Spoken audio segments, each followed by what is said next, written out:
Shalom Bapak Ibu Saudara yang dikasihi Tuhan. Selamat sore, bertemu lagi di dalam acara Masa Depan Cerah bersama dengan Tuhan dari JJ Studio yang ada di JJ Cafe, persisnya di barat alun-alun Tulung Agung. Selamat berjumpa kembali di dalam program Masa Depan Cerah bersama dengan Tuhan. Bapak Ibu yang dikasihi Tuhan, pada malam hari ini tema kita adalah Who am I? Who am I? Siapakah saya ini? Sebelum kita merenungkan firman Tuhan, saya mau mengajak kita berdoa, kita minta pimpinan Tuhan, kita minta hikmat Tuhan, supaya acara ini bisa menjadi berkat bagi banyak orang. Mari kita berdoa.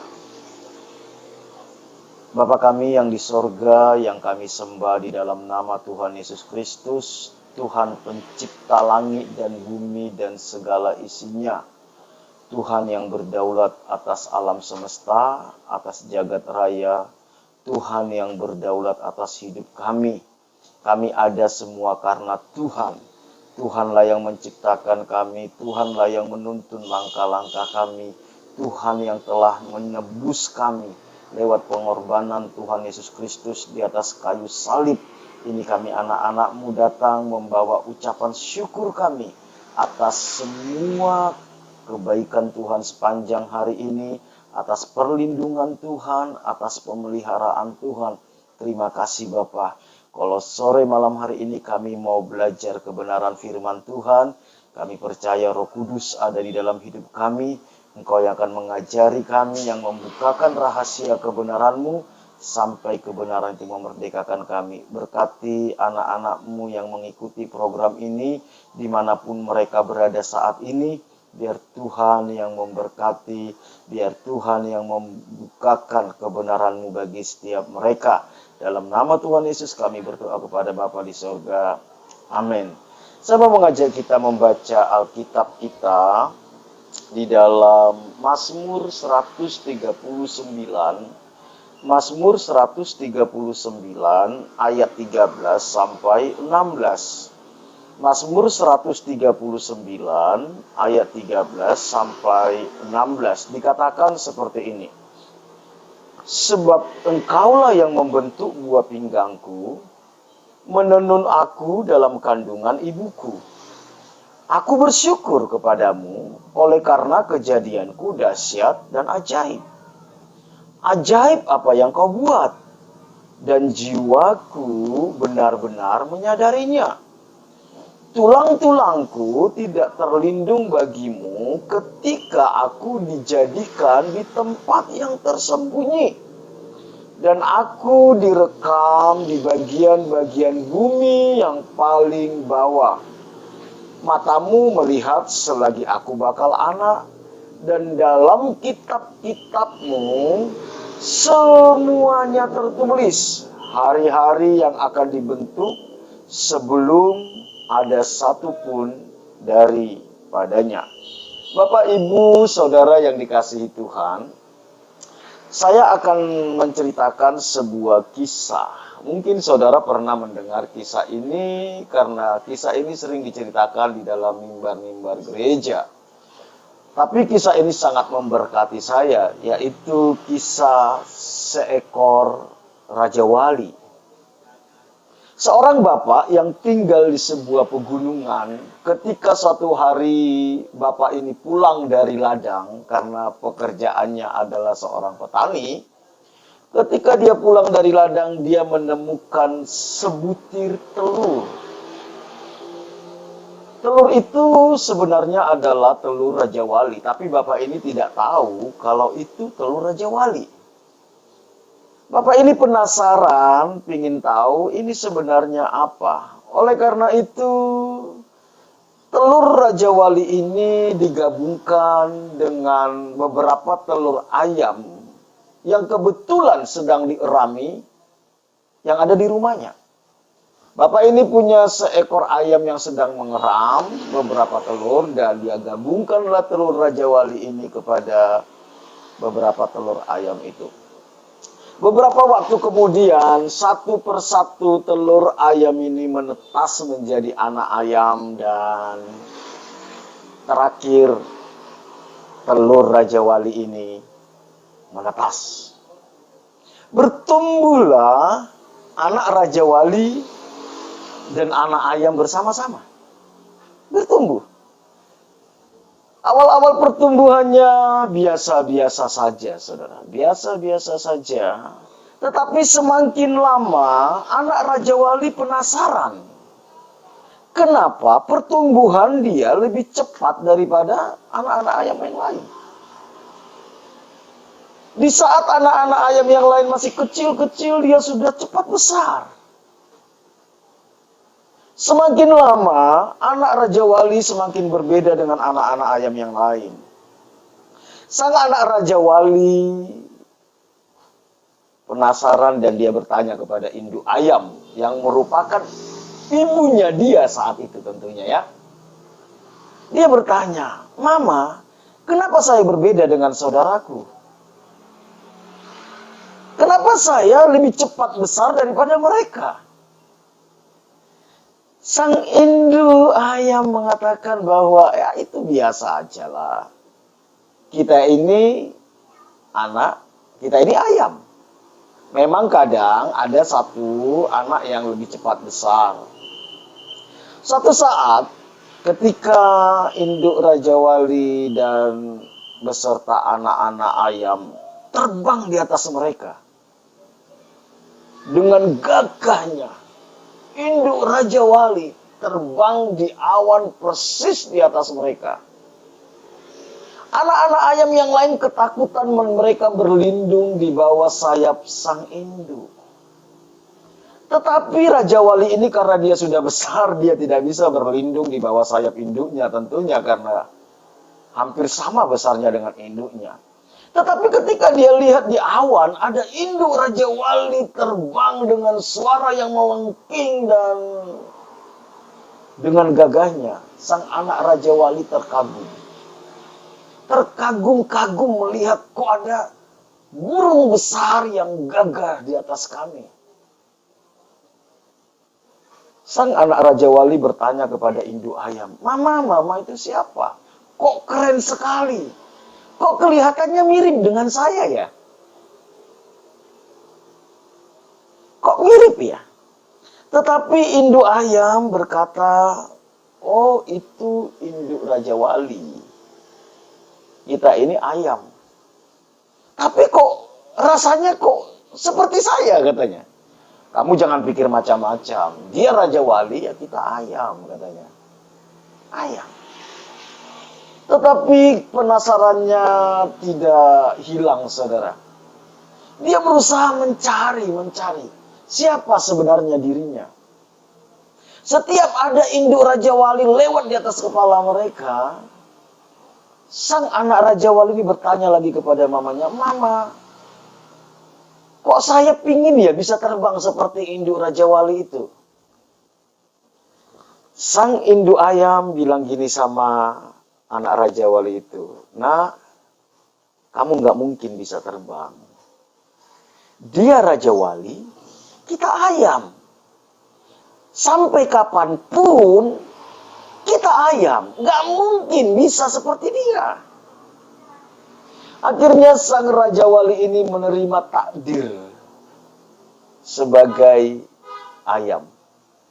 Dan sang Raja Wali ini mati sebagai ayam. Raja Wali yang gagah ini mati sebagai ayam. Bapak, Ibu, Saudara yang dikasihi Tuhan, saya menemukan banyak anak Tuhan yang tidak mengenal siapa dirinya. Dia tidak tahu siapa dirinya sebenarnya. Sehingga dia hidup seperti anak-anak dunia. Bahkan mati seperti anak dunia yang tidak mengenal Tuhan. Sampai matinya hidup seperti anak-anak dunia. Saya melihat ini seumpama Raja Wali yang mati sebagai ayam, Bapak Ibu. Raja Wali yang mati sebagai ayam. Padahal kalau dia tahu bahwa dia seekor Raja Wali yang bisa terbang tinggi di angkasa, melintasi pulau-pulau, yang seharusnya makanannya bukan remah-remah, tetapi ikan segar.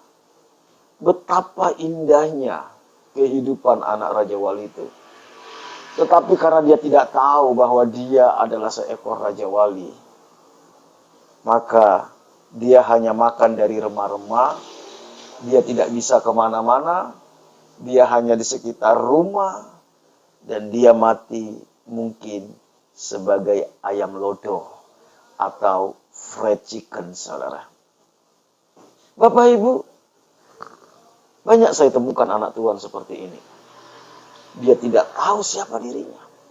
Akibat dia tidak mengenal siapa dirinya yang sebenarnya, banyak orang-orang hebat, orang-orang berpotensi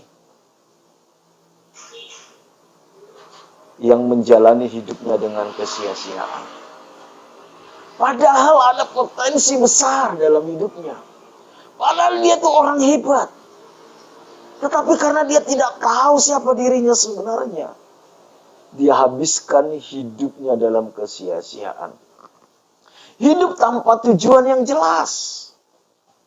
Dia hanya melalui hari-hari yang penting, saya bisa makan, saya bisa bertumbuh, saya bisa sekolah, saya bisa bekerja, saya bisa menikah, punya anak, punya cucu, dan mati.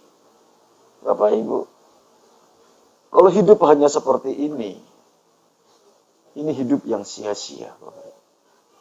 Hidup yang sia-sia. Karena orang tidak tahu siapa dirinya, dia nggak tahu tujuan hidupnya dengan jelas.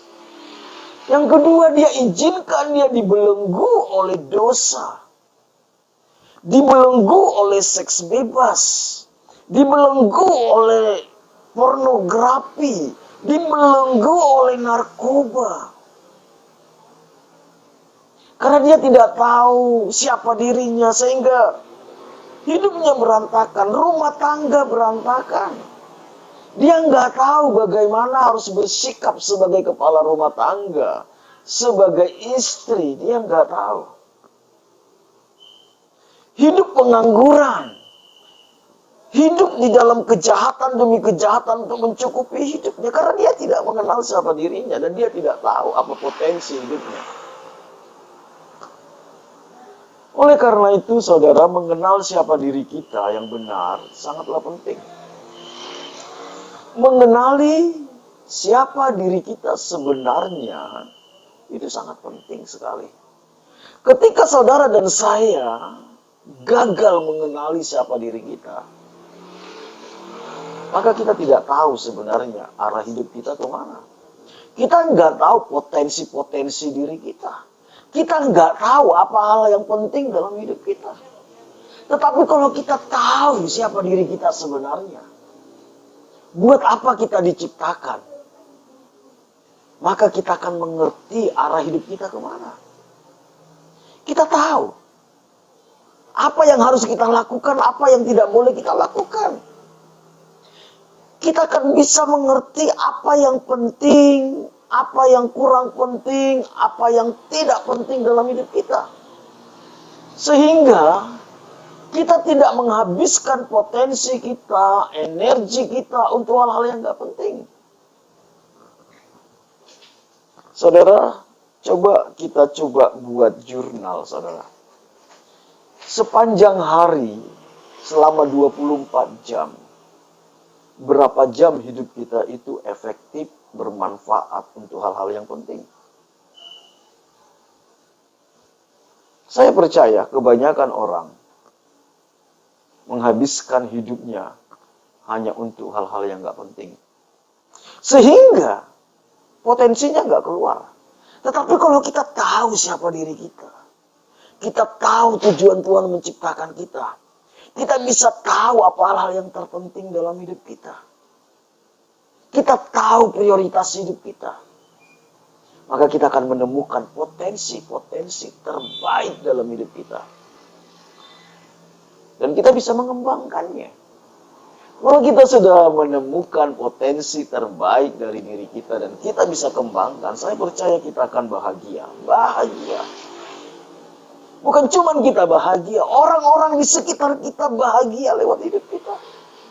Istri kita, suami kita, anak-anak kita, teman-teman kita. Karena apa? Hidup kita produktif. Hidup kita menjadi inspirasi bagi banyak orang. Dan kita bisa jadi teladan. Dunia lagi mencari orang-orang seperti ini, Bapak Ibu. Dunia kehilangan teladan. Dunia kehilangan orang-orang yang memiliki tujuan hidup yang benar. Siapa kita sebenarnya? Bapak Ibu, nats Alkitab yang kita baca tadi dalam Mazmur 139 ayat 13 sampai 16 ini ditulis oleh Daud. Kita tahu siapa Daud, saudara. Daud seorang anak yang tidak dianggap oleh papanya, saudara. Dia orang yang kurang diperhatikan. Bisa dibilang Daud ini mungkin orang yang tidak disukai oleh kakak-kakaknya. Dia hanya dipercayakan menggembalakan 2-3 ekor kambing domba. Dan untuk 2-3 ekor kambing domba ini, dia harus mempertaruhkan nyawanya melawan singa dan beruang, saudara. Tetapi Daud tahu betul siapa dirinya. Daud mengerti betul kenapa dia harus hadir di muka bumi ini. Di dalam Mazmur tadi dikatakan di ayat 13, sebab engkaulah yang membentuk buah pinggangku, menenun aku dalam kandungan ibuku. Kita harus sadar, sama seperti Daud sadar bahwa kita ini buatan Tuhan. Kita ada di dunia ini karena ada yang buat. Ada yang membentuk hidup kita. Ada yang menenun hidup kita. Kita bukanlah produk kebetulan. Atau kita bukanlah produk kecelakaan. Apapun latar belakang kita. Mungkin orang tua kita tidak mengharapkan kelahiran kita. Mungkin. Tetapi saya mau kasih tahu Bapak Ibu. Kalau saudara dan saya ada di dunia ini, ada tangan yang tidak kelihatan. Tangan Tuhan yang membentuk kita, yang menitipkan kita di dalam rahim ibu kita. Kita buatan Tuhan. Pencipta langit dan bumi dan segala isinya. Pribadi yang dahsyat, yang ajaib. Karena kita buatan Tuhan, saudara. Apapun keberadaan saudara saat ini, apapun itu. Mungkin kita tidak sekaya orang lain. Mungkin kita tidak sepintar orang lain. Mungkin kita tidak seganteng dan secantik orang lain. Mungkin kita tidak seberuntung orang lain. Tetapi saya mau kasih tahu. Saudara dan saya ada. Itu buatan Tuhan. Karena kita buatan Tuhan, berarti kita makhluk yang spesial. Istimewa. Kita makhluk yang spesial dan istimewa. Karena yang ciptakan kita, yang membentuk kita, yang membuat kita adalah pribadi yang sangat istimewa dan luar biasa. Saudara, orang yang berkualitas akan menghasilkan karya-karya yang berkualitas. Perhatikan baik-baik. Orang yang berkualitas akan menghasilkan karya-karya yang berkualitas. Orang-orang hebat akan menghasilkan karya-karya yang hebat. Saudara, di jagat raya ini, di alam semesta ini, tidak ada pribadi yang lebih hebat dari Tuhan. Tidak ada pribadi yang lebih hebat dari Tuhan. Oleh karena itu, semua yang berasal daripada Tuhan gak mungkin biasa-biasa. Gak mungkin biasa-biasa. Gak mungkin. Gak mungkin. Gak mungkin. Semua yang dari Tuhan, semua yang diciptakan Tuhan, semua karyanya Tuhan, itu pasti luar biasa. Makanya ketika penciptaan, saudara, kalau kita lihat ketika Tuhan menciptakan manusia, setelah Tuhan menciptakan manusia, Tuhan berfirman, sungguh amat baik. Saudara, ini menjadi berita sukacita bagi kita. Kenapa? Saudara dan saya ini pribadi yang istimewa. Dan Tuhan pasti buat hal-hal yang istimewa dalam hidup kita. Oleh karena itu jangan minder, saudara. Jangan pernah merasa orang lain lebih hebat dari kita. Jangan pernah merasa bahwa saya ini gak ada apa-apanya. Saya ini gak bernilai. Dan jangan menghargai orang dari hal-hal materi. Saya selalu membiasakan diri untuk memberikan penghargaan kepada orang. Bukan karena dia kaya. Bukan karena dia pintar. Tetapi apakah orang ini menemukan siapa dirinya di hadapan Tuhan. Itu penting, saudara. Karena kita ini milik Tuhan, saudara. Mari kita menatap masa depan dengan kepastian. Saudaraku yang dikasihi Tuhan, kesadaran inilah yang membuat Nick Vujicic yang sudah kita bahas 2 hari yang lalu, yang berasal dari Australia. Nick Vujicic menjadi pribadi yang sangat produktif dan menjadi orang hebat dan menjadi inspirasi bagi banyak orang di generasi ini. Menjadi inspirasi untuk anak-anak muda pada generasi ini. Padahal Nick Vujicic lahir mengalami sindrom tetra amelia. Dia lahir dengan sindrom tetra amelia, yaitu lahir tanpa kedua tangan dan tanpa kedua kaki. Ketika dia sadar, walaupun saya nggak punya kedua tangan, walaupun saya nggak punya kedua kaki, dia sadar bahwa dia ada bukanlah sebuah proyek kecelakaan, bukanlah kebetulan. Dia ada karena Tuhan yang menciptakan dia. Dan kalau Tuhan yang menciptakan dia, Tuhan pasti punya maksud dan rencana dalam hidupnya. Saudara, di dalam ayat 14-15 dikatakan tadi seperti ini. Aku bersyukur kepadamu oleh karena kejadianku dahsyat dan ajaib. Ajaib apa yang kau buat? Jiwaku benar-benar menyadarinya. Daud menyadari bahwa dia ada itu karena Tuhan. Daud menyadari bahwa ia ada itu di dalam rencana Tuhan.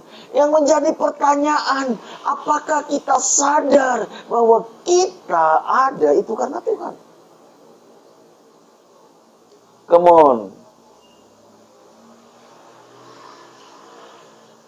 Bapak, Ibu, Saudara yang hari-hari ini merasa engkau tidak berarti.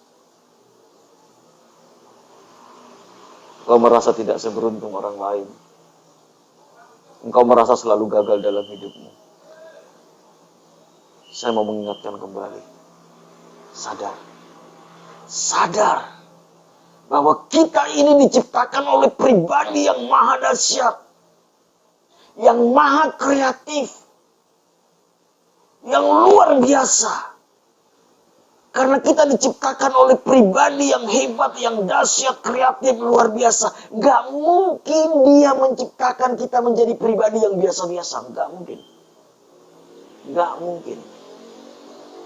Jangan biarkan hidup kita diintimidasi oleh iblis dengan berkata, Allah, kamu memang nasibmu sial. Memang kamu dilahirkan sebagai orang yang tidak beruntung. Allah, memang kamu... Jangan. Dengar firman Tuhan ini baik-baik. Kalau Daud bisa berkata, aku bersyukur kepadamu. Oleh karena kejadianku dahsyat dan ajaib. Ajaib apa yang kau buat dan jiwaku benar-benar menyadarinya. Siapapun kita saat ini, dimanapun engkau berada, mungkin engkau sedang merenungi nasibmu di kamar, mungkin engkau sedang merenungi nasibmu di teras, mungkin engkau sedang merenungi masa depanmu. Katakan sama saya saat ini, katakan di hadapan Tuhan, aku bersyukur kepadamu oleh karena kejadianku dahsyat dan ajaib. Ajaib apa yang kau buat dan jiwaku benar-benar menyadarinya. Sadar. Bahkan dikatakan tulang-tulangku tidak terlindung bagimu ketika aku dijadikan di tempat yang tersembunyi dan aku direkam di bagian-bagian bumi yang paling bawah. Saudara, poin pertama yang ingin saya sampaikan pada malam hari ini. Siapa kita? Kita adalah ciptaan Tuhan yang dahsyat dan ajaib. Berhenti meratapi nasib, berhenti menyesali latar belakang keluargamu, berhenti menyesali keberadaan fisikmu yang mungkin tidak sempurna. Sebenarnya istilah cacat itu istilah yang dibuat oleh manusia. Di hadapan Tuhan tidak ada yang cacat, saudara. Yang kedua, karena kita ini buatan Allah, maka Tuhanlah satu-satunya pribadi yang paling berhak atas hidup kita. Dan kita ini milik kepunyaan Tuhan. Saudara, tidak banyak saya melihat orang menyadari bahwa hidupnya adalah milik kepunyaan Tuhan. Kebanyakan orang merasa bahwa dia berhak atas hidupnya, berhak atas cita-citanya, berhak atas keinginan-keinginannya. Dan ini melelahkan, saudara. Saudara, karena kita ini milik kepunyaan Tuhan, saya mau kasih tahu, maka Tuhan pasti menjaga dan melindungi kita. Tuhan pasti memelihara hidup kita. Makanya firman Tuhan katakan, Allahku akan mencukupi segala kebutuhanmu menurut kekayaan dan kemuliaanmu. Jangan kamu takut apa yang kamu makan. Jangan kamu takut apa yang kamu minum. Semua itu dicari bangsa-bangsa yang tidak mengenal Allah. Tapi carilah dahulu kerajaan Allah dan kebenarannya. Semuanya akan ditambahkan. Lihat burung pipit di udara Tuhan pelihara. Tuhan katakan bunga bakung Tuhan dandani. Kita ini milik kepunyaan Tuhan. Mungkin hari ini kita berkata, bagaimana saya menatap masa depan? Bagaimana saya bisa melihat hidup saya bisa bahagia? Hidup dalam kesulitan yang luar biasa. Saudara hidup dalam ketakutan. Saya mau kasih tahu, karena saudara dan saya milik kepunyaan Tuhan. Tuhan tidak akan biarkan. Tuhan akan jagai. Tuhan akan lindungi. Dan Tuhan pasti pelihara. Saya punya anak 2, saudara. Dan saya sangat mengasihi anak saya ini. Sangat mengasihi. Satu saat anak pertama saya saat usia 7 bulan, dia panas. Maklum, masih orang tua baru, belum mengerti tentang anak. Ketika anak saya panas, saudara, walaupun istri saya seorang perawat, ternyata panik juga. Sampai satu saat anak saya ini step, saudara. Saudara tahu, ketika anak saya step, saya merasa dunia ini runtuh, saudara. Runtuh. Saya bilang sama Tuhan, Tuhan, izinkan saya menggantikan anak saya yang sakit. Izinkan.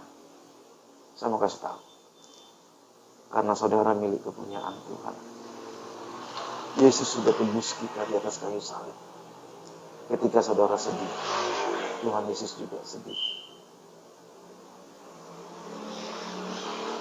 Tuhan merasakan apa yang sedang kau rasakan. Tuhan ada bersama dengan kita, menanggung semua pergumulan hidup kita. Dia tidak akan biarkan kita sendiri. Tidak. Dia mau berjalan bersama-sama dengan kita. Di tengah-tengah ketakutan kita, menatap masa depan. Dia mau memegang tangan kita, bahkan ia mau menggendong kita. Tapi pertanyaannya, maukah kita mempercayakan hidup kita kepada Tuhan? Atau kita lebih percaya kepada pikiran kita sendiri, kita lebih percaya kepada rencana kita sendiri, kita lebih percaya kepada pengalaman kita, bahkan kita lebih percaya kepada orang lain yang punya keterbatasan. Ketidakmauan kita mempercayakan hidup kita kepada Tuhan, itulah yang membuat kita nggak bisa melihat kehadiran Tuhan. Maukah kita mempercayakan hidup kita kepada Tuhan lewat ketergantungan kita hanya kepada Dia dan ketaatan kita hanya kepada Dia? Satu saat anak saya, saat dia berusia 1,5 tahun, dia bermain pisau, saudara. Bermain pisau. Saya sudah larang, nak, jangan. Nanti tanganmu kena pisau bisa berdarah. Anak saya ngotot. Biasalah, masih masa-masa belajar, penasaran. Saya izinkan, tapi saya awasin, saudara. Anak saya memotong buah apel saat itu. Ketika dia mulai memotong buah apel, saudara, tiba-tiba dia menjerit, menangis. Papi, katanya. Karena tangannya tergores, saudara. Tergores dan berdarah. Saat itu, saya langsung memeluk anak saya. Saya bersihkan darahnya. Saya kasih tahu, inilah akibatnya kenapa papa larang kamu main pisau. Ada kalanya Tuhan izinkan kita mengalami hal-hal yang gak enak, karena kita gak mau nurut sama Tuhan, saudara. Supaya kita tahu, ketaatan itulah merupakan bukti kepercayaan kita kepada Tuhan. Saudara, yang kedua, karena kita ini buatan Allah, maka Tuhanlah yang berhak atas hidup kita. Dan hidup kita ini milik kepunyaan Tuhan. Rasul Paulus katakan, aku hidup bukan aku lagi yang hidup, tetapi Kristus yang hidup di dalam aku. Ketika Yesus sudah tebus hidup kita, Yesuslah yang berhak atas hidup kita. Yang ketiga, saudara, yang ketiga ini yang membuat saya kagum sama Tuhan. Yang ketiga di ayat 16 dikatakan seperti ini, saudara. Mazmur 139 ayat 16. Matamu melihat selagi aku bakal anak. Dan dalam kitab-kitabmu semuanya tertulis hari-hari yang akan dibentuk, sebelum ada satupun daripadanya. Saudara, sebelum kita ada dalam kandungan ibu kita, saudara. Sebelum kita ada dalam kandungan ibu kita, Tuhan sudah menulis di dalam kitab kehidupannya hari-hari yang akan kita lalui. Artinya apa, saudara? Sebelum saudara dan saya ada di dunia ini, Tuhan sudah punya rencana atas hidup kita. Tetapi Tuhan tidak paksa kita untuk berjalan di dalam rencananya. Karena kita makhluk yang dikasih kebebasan, saudara. Kita punya hak untuk bebas memilih. Apakah kita mau mencari dan menemukan apa rencana Tuhan dalam hidup kita, atau kita hidup di dalam rencana kita sendiri. Tuhan katakan bahwa di dalam kitabmu semua tertulis hari-hari yang akan dibentuk. Jadi saudara, sebelum saudara dan saya ada di dunia ini, Tuhan sudah punya rencana. Siapa menjadi orang tua kita, di mana kita sekolah, di mana kita bekerja, siapa yang menjadi jodoh kita, dan kapan kita dipanggil Tuhan. apa pelayanan kita. Tuhan sudah punya rencana. Oleh karena itu saudara, oleh karena itu mari temukan apa yang menjadi rencana Tuhan dalam hidup kita. Apa yang Tuhan sudah tulis tentang hidup kita di dalam kitab kehidupannya Tuhan. Hanya orang-orang yang telah ditebus dan yang mempercayakan hidupnya kepada Tuhan yang bisa menemukan ini. Hanya orang-orang yang rela mempercayakan hidupnya kepada Tuhan, taat pada kehendak Tuhan, mencari Tuhan sungguh-sungguh akan bisa menemukan. Dan saya mau kasih tahu saudara, orang yang berhasil di mata Tuhan bukan orang yang kaya. Bukan. Orang yang berhasil di mata Tuhan bukan orang yang terkenal. Bukan.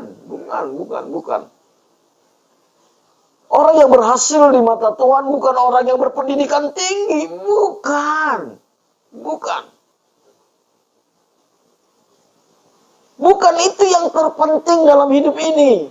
Kekayaan suatu saat kita akan tinggalkan. Popularitas hidup kita suatu saat akan redup dan hilang lenyap. Jabatan kita suatu saat tidak akan ada lagi. Bukan itu yang terpenting. Bukan itu standar keberhasilan kita. Orang yang berhasil di mata Tuhan adalah orang yang bisa menemukan apa yang menjadi kehendak Tuhan dalam hidupnya, apa tujuan Tuhan menciptakan hidupnya, dan orang tersebut hidup di dalam tujuan Tuhan tersebut.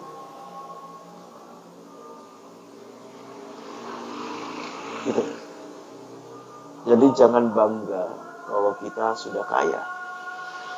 Jangan bangga kalau kita jadi pejabat. Jangan bangga kalau kita mungkin bisa membagi-bagikan harta kepada banyak orang. Bukan itu. Pertanyaannya, apakah itu yang Tuhan kehendaki dalam hidup kita? Bahkan jangan bangga sekalipun kita pendeta, punya jemaat ribuan. Belum tentu Tuhan berkenan. Disinilah keunikan di dalam mengikut Tuhan. Disinilah keistimewaannya kita. Ketika kita mengerti, menemukan siapa diri saya di hadapan Tuhan. Kenapa Tuhan ciptakan saya? Apa tujuan Tuhan menciptakan saya? Saya berjalan di dalam kehendak Tuhan, di dalam rencana Tuhan. Disitulah Tuhan bangga kepada kita. Mari Bapak Ibu Saudara yang dikasihi Tuhan, betapa pentingnya kita mengenali siapa diri kita. Sadarilah bahwa Tuhanlah yang ciptakan kita. Kita bukan produk kebetulan, bukan produk kecelakaan. Yang kedua, kita ini milik Tuhan sepenuhnya. Tuhanlah satu-satunya pribadi yang paling berhak atas hidup kita. Yang ketiga, Tuhan punya rencana atas hidup kita. Temukan itu.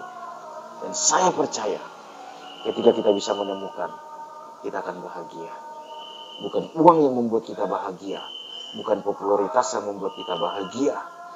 Bukan kekayaan yang membuat kita bahagia. Bukan jabatan yang membuat kita bahagia. Tetapi kita ketika hidup di dalam kehendak dan rencana Tuhan. Apapun yang terjadi dalam hidup ini, kita tetap bahagia. Mari kita tundukkan kepala. Kita berdoa. Semoga renungan ini bisa menjadi berkat bagi kita. Menguatkan kita. Jangan putus asa. Jangan apatis. Jangan rendah diri. Tatap masa depan. Tatap hari esok. Sebagai orang-orang yang dikasihi Tuhan. Yang telah ditebus oleh Tuhan. Yang diciptakan oleh Tuhan. Di mana Tuhan punya rencana atas hidup kita. Mari kita satukan hati kita berdoa. Bapa kami yang di surga, yang kami sembah di dalam nama Tuhan Yesus Kristus. Tuhan pencipta langit dan bumi dan segala isinya. Yang berdaulat atas alam semesta, atas jagat raya. Yang berdaulat atas hidup kami. Yang telah menebus kami. Lewat pengorbanan Tuhan Yesus Kristus di atas kayu salib. Tuhan yang punya rencana atas hidup kami. Kami bersyukur buat kebenaran firman-Mu Tuhan. Tuhan, setiap anak-anak-Mu yang mendengarkan kebenaran ini dimanapun mereka berada, buka pikiran kami. Singkapkan selubung yang membutakan mata hati dan pikiran kami, sehingga kami menyadari siapa kami sebenarnya, dan kami tahu tujuan Tuhan menciptakan kami, dan kami berjalan di dalam kehendak dan tujuan Tuhan.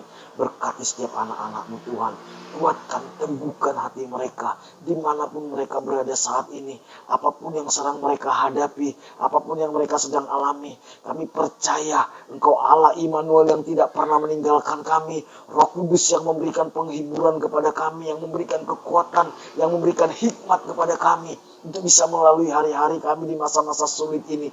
Berkati setiap rumah tangga, hubungan suami istri, orang tua dengan anak, sesama saudara. Kasih dan kebenaran-Mu memerintah dalam rumah tangga. Berkati kesehatan anak-anak-Mu Tuhan. Setiap orang yang mendengar siaran ini Tuhan, yang hari ini sedang sakit, Hamba-Mu berdoa di dalam nama Tuhan Yesus, Tuhan sembuhkan, kuasa kesembuhan turun atas hidup mereka. Pulihkan Tuhan, pulihkan usaha pekerjaan umat-Mu Tuhan, yang hari-hari ini bergumul tentang kebutuhan, tentang pekerjaan, tentang ekonomi Tuhan. Kami percaya Engkau Jehovah Jireh, Engkau yang akan mencukupi segala kebutuhan kami. Kalau burung di udara Engkau pelihara, bunga bakung Engkau dandani Tuhan. Kami percaya kami umat tebusan-Mu, Engkau akan pelihara, Engkau yang mencukupi segala kebutuhan kami. Berkati umat-Mu Tuhan, pakai setiap kami jadi berkat bagi banyak orang. Sekali lagi kami terus berdoa bagi bangsa Indonesia, bangsa yang besar. Kami percaya Engkau mengasihi bangsa ini, 280 jutaan orang penduduk bangsa ini. Kami percaya Engkau mengasihi, Engkau menebus semua orang yang ada di bangsa ini 2000 tahun yang lalu lewat pengorbanan Tuhan Yesus Kristus di atas kayu salib. Kami berdoa bahwa bangsa ini tuh melihat keajaiban kasih karunia-Mu yang Kau sediakan di dalam Kristus Yesus. Pulihkan bangsa ini, berkati bangsa ini, pulihkan dari pandemi Tuhan, COVID-19 ini Tuhan. Tuhan, kami berdoa, berikan hikmat bijaksana kepada para pemimpin-pemimpin kami, mulai dari Bapak Presiden Joko Widodo, baik itu Tuhan buat para menteri, baik itu seluruh staf sampai yang terendah, gubernur, wali kota, bupati, camat, lurah, kepala desa, semuanya Tuhan yang bertanggung jawab, baik itu dokter, perawat, para medis, semua orang-orang yang bekerja di rumah sakit, TNI, Polri, semua yang kami tidak bisa sebutkan. Tuhan, kami berdoa, sertai mereka Tuhan, lindungi mereka, jagai mereka. Hikmat bijaksana Tuhan memenuhi mereka. Biar bangsa ini bebas dari pandemi COVID-19 ini Tuhan. Berdoa buat orang-orang yang positif saat ini Tuhan. COVID-19, sembuhkan mereka. Sembuhkan mereka. Sembuhkan mereka Tuhan. Sembuhkan mereka dengan kuasa-Mu. Biar mereka mengalami perjumpaan secara pribadi dengan Engkau. Berkati kota Tulung Agung ini Tuhan. Lindungi, pulihkan kota ini Tuhan. Terima kasih, kami bersyukur. Berkati JJ Cafe yang ada di tempat ini, di mana suara kebenaran-Mu disampaikan lewat tempat ini Tuhan. Kami percaya hadirat-Mu ada di tempat ini, dan berkat Tuhan penuh atas tempat ini. Terpujilah Engkau. Dalam nama Tuhan Yesus kami berdoa kepada Bapa di surga. Amin. Bapak Ibu Saudara yang dikasihi Tuhan, tetap semangat, tetap waspada, dan Tuhan Yesus memberkati kita semua. Sampai bertemu besok jam 6 sore dengan tema yang berbeda. Tuhan Yesus memberkati.